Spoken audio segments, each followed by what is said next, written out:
And welcome back to Stories from the River. We are here on location for our Columbia Bloodline, Columbia Harbison, Columbia, South Carolina grand reopening and ribbon cutting celebration. And I'm here with Emily Boyle, Senior Visual Impact Manager for this location and a couple others in the Midlands here in the Columbia area. Emily, for your second time on Stories from the River, welcome back. Thank you. Welcome to Stories from the River, a show in which we go behind the scenes at Broad River Retail. And Emily, how long have you been at Broad River now? I've been with the company almost 4 years. 4 years, and you started as a VIM? I did. Started as a VIM. Covering a couple stores? Yes, had 2 stores at that time. This one and? This one and Columbia Outlet. Okay, and then now you cover 3 stores. Correct. How is that, Yes. covering 3 stores? It's great. Okay. Oh, I love it. I love it. And tell me about your team that helps you cover all 3 stores. Oh, I have an amazing team. They're great. I get their buy-in no matter what's going on. You know, we all work really well together, great attitudes, and a lot of good teamwork. Okay, and you won a big award last year, did you not? I did. What was the award that you won last year? I believe it was called the MVP Award. The MVP for the top visual impact Correct. manager associate for Broad River. Yes, that's right. That's MVP is a pretty outstanding award. That is a huge honor, yes. And this store just got rated, I think, like the second best, highest ever score for visual impact. So what does that mean to you? Oh, that means we're just getting better and better. Yeah. Yeah. And that store comes, those rankings come from Ashley Global Retail, who go around to hundreds of stores and rate them on a bunch of different categories. And so you can't really fake it. Like, it's going to be like what you make it look like every single day. That's right. Okay. So we're here to talk about this ribbon cutting celebration. So have you ever gone through a remodel or refresh or renovation at this scale before? No, this was the first renovation, first project like this that I've ever been a part of. Yes. Okay. And when did the project start? It started, I think it was late February, early March of this year. Of course, Yeah. the planning probably started before then. Oh yeah, a lot of planning, I think. And how do those conversations go with you? Like who's having those conversations with you? Like, hey, we want to do a remodel, and tell us about the ramp up until when the actual work begins. It was a lot of collaboration between all departments, everybody in this building, people from corporate, Tim, from construction, he came, and it was a lot of communication, which was great, combined with, collaboration with retail here in the building and, the rest of the visual impact team. We have some amazing people at this company that, when we put our heads together, we can make things happen. Okay, and so then, and I agree with you on that, by the way, and so then the construction project starts late February of this year, early March. What is your role through that process? Well, my role was really, at first it was a lot of information gathering, planning stages. I needed to know dates. I was trying to stay on top of everything, always trying to be 2 steps ahead of what's happening next. Where do we need to move furniture? What area do we need to clear out? What are we working on next? So it was really about staying ahead of the game. And with that, they need to partition off certain areas for their construction or their flooring work or their lighting work or their moving walls, painting walls. So what you've got to do is you got to, what are we going to sell off? How are we going to make the rest of the showroom still look kind of coordinated? Is that kind of part of it? There it is. That's a huge part of it. There's a lot of strategy that goes in there to take into account, spacing needs, how big is the area we're working on next? How do we still keep the store presentable and looking great for our guests while we have all this going on? So yeah, there's a lot of moving parts.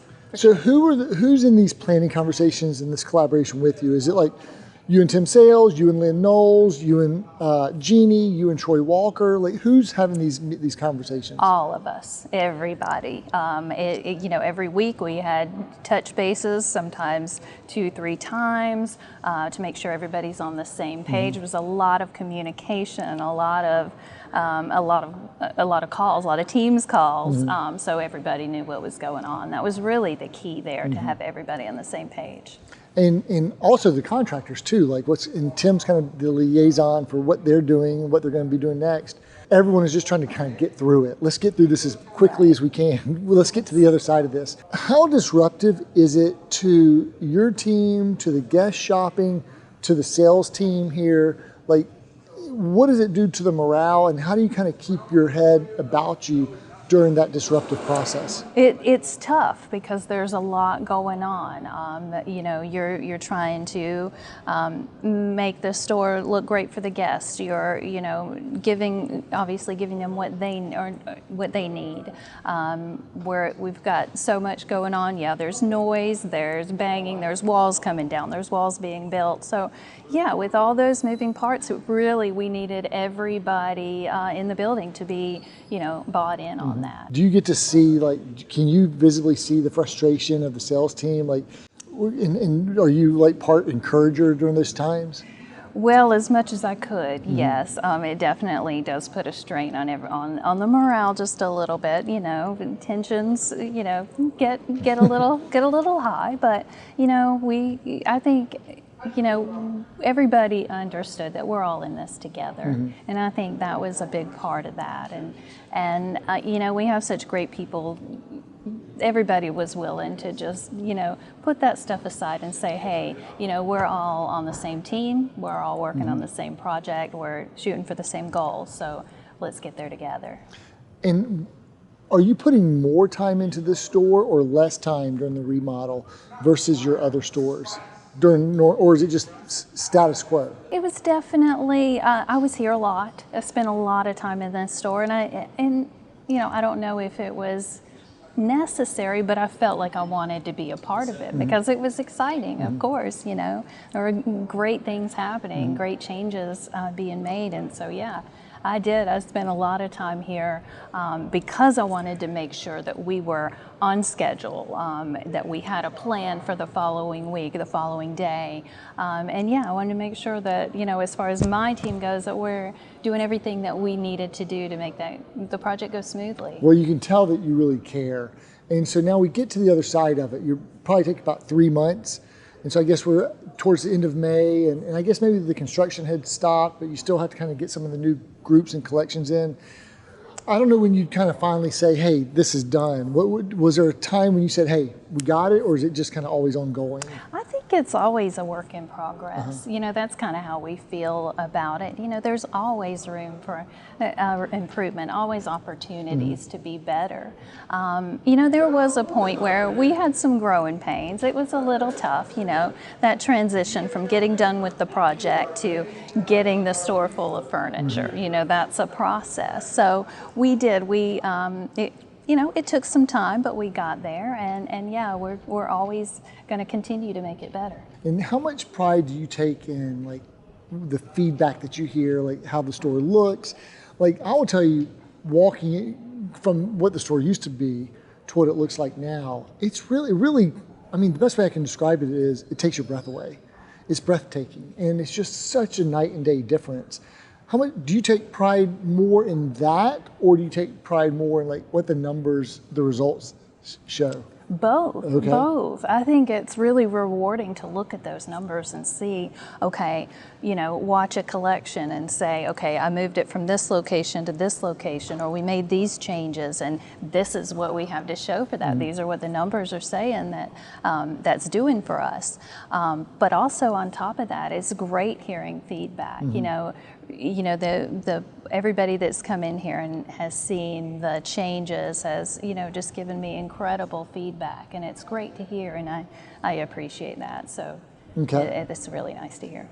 Well, so we got a 44,000 square foot canvas that's been transformed from whatever it was before, an Ashley 3.0 or a 4.0 with carpet, with beige walls, the fountain at some point, to what we have now, which is a 7.0 2-in-1 store with the expanded sleep shop, reclaiming some office space as showroom space, and the outlet. All that being said, do you have like a favorite aspect or element? I love that we're more modern and we're brighter, where we feel more up to date, and we feel like we're speaking to that younger guest. Do you have any brands or other retail establishments that you draw inspiration from? Yes, Restoration Hardware is one of my favorites. Ballard Designs, those are some good inspiration. And did you work in the industry before? Like, did you go to school for this? How did you get into being a visual impact manager at Broad River? I went to school. I went to a certificate program for interior decorating, and then went on while I worked in retail and in other types of industries. I went on to get my bachelor's degree, and then came back around, found Broad River Retail, found this opportunity, and fell in love with it. Awesome. Where did you get your bachelor's degree from? Southern New Hampshire University. Yeah, fantastic. Yeah. And you're originally from Alabama? Yes. Yeah. Anniston? Anniston, okay. Alabama, that's and now correct. Now you live in Columbia. How'd you get to Columbia? Well, my family moved around a lot when I was growing up. My dad was an Army contractor. He worked on the night vision part of the Apache helicopters. Oh, wow. So we were always moving around. I think I went to 24 different schools, public schools, in my childhood. And so that's how we ended up in Columbia near Fort Jackson. Fort Jackson, okay. Right. So now you're stationed here at the river. Emily, what is one of your favorite things about working here at Broad River Retail? The culture. The culture, the people, the support that I feel like I have from the company, from leadership in the company, the great people that we have working here, the great team that I get to spend time with every day. That's awesome. And you give a little teaser on like what's coming next from like visual or merchandising, or have you heard about this Ashley Luxe program? We have some very exciting things coming up. This Luxe program will be something unique for Broad River, and it's going to be really exciting. I think it's still kind of in the works, but we've kind of gotten a sneak peek on some of that, and I think everybody's going to love it. Fantastic. Now, you heard Troy say that they want this store to be in his remarks during our ceremony, that they want this store to be the flagship, not just of the South, but of Broad River Retail.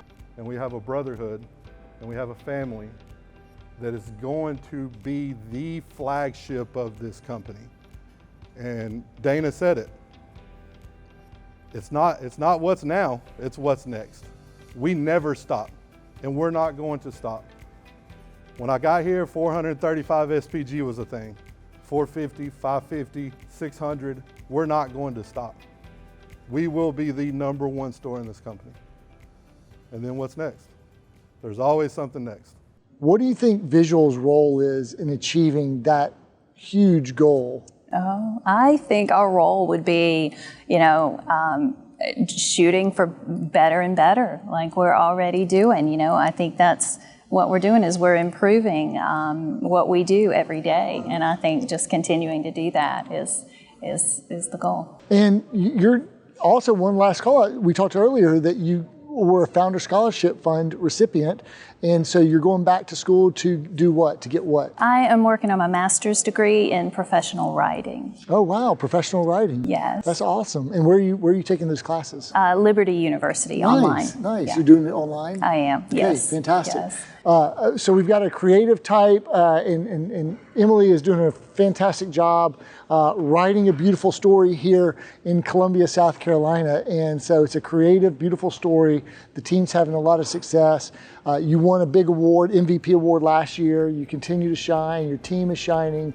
And I can't wait to see what you guys continue to accomplish. So keep leading, keep doing a great job, and keep shining. Thank you so much. Hey, thanks so much for joining us here on Stories from the River with Emily Boyle from our Columbia Grand Reopening Ceremony. That's it for this series, and we hope you join us on future series. We try to bring you fresh new content behind the scenes at Broad River Retail every Tuesday and Thursday, wherever you log in or check out content, whether it's on YouTube, Apple, or Spotify. Whatever the kids are doing these days, do that. Thanks so much. Thanks for listening to Stories from the River. To check out more episodes, visit storiesfromtheriver.com. To watch this episode, go to youtube.com/@storiesfromtheriver. Join us again next week, and remember to like, rate, and subscribe to the podcast.